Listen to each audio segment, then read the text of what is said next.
తర్వాత ముందుగా మనం దంచి పెట్టుకున్న వెల్లుల్లి పేస్ట్,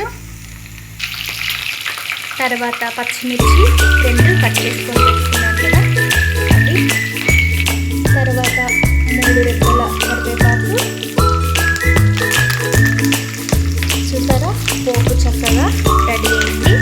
ఇప్పుడు మనము ముందుగా కట్ చేసి పెట్టుకున్న టమాటా వేసి కలుపుకోవాలి. టమాటా కూడా వేసుకున్నాను.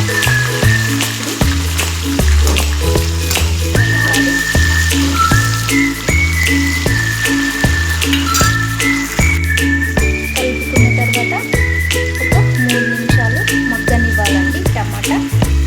ఓకే, ఒకసారి మూత తీసి చూసుకోవాలి. ఓకే అండి, చక్కగా టమాటా మగ్గిపోయింది. ఇప్పుడు మసాలా నింపుకొని పెట్టుకున్న క్యాప్సికమ్ వేసుకుంటున్నాను. ఇలా వేసుకున్న తర్వాత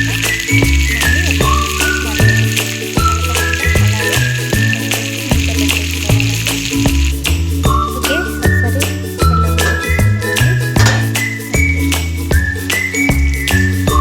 ఒకసారి కలవేసుకుందాం.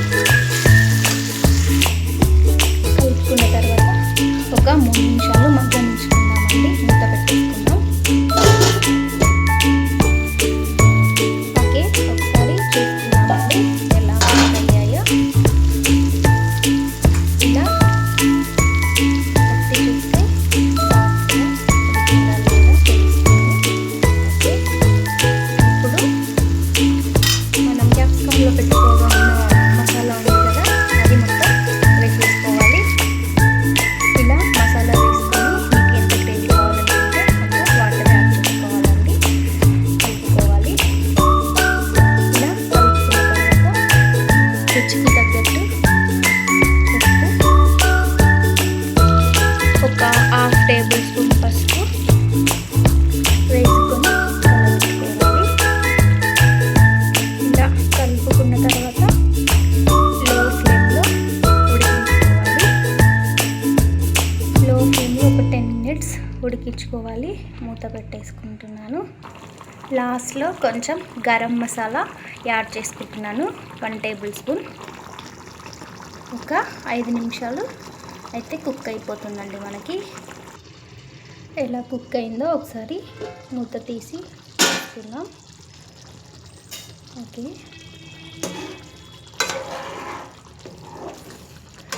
ఆల్మోస్ట్ అయిపోయినట్టే అండి.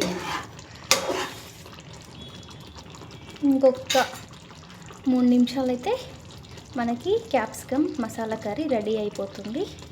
మూత పెట్టేసుకుంటున్నా. ఒకసారి చూసుకుందాం ఫ్రెండ్స్. ఓకే, రెడీ అయిపోయింది. మనకు ఎంతో టేస్టీ అయిన స్పైసీ అయిన క్యాప్సికమ్ మసాలా కర్రీ రెడీ అయిపోయింది. నచ్చితే షేర్ చేయండి, మీ ఫ్రెండ్స్కి లైక్ చేయండి, సబ్స్క్రైబ్ చేసుకోండి. మళ్ళీ వెరైటీ వంటతో మళ్ళీ కలుద్దాం. బాయ్.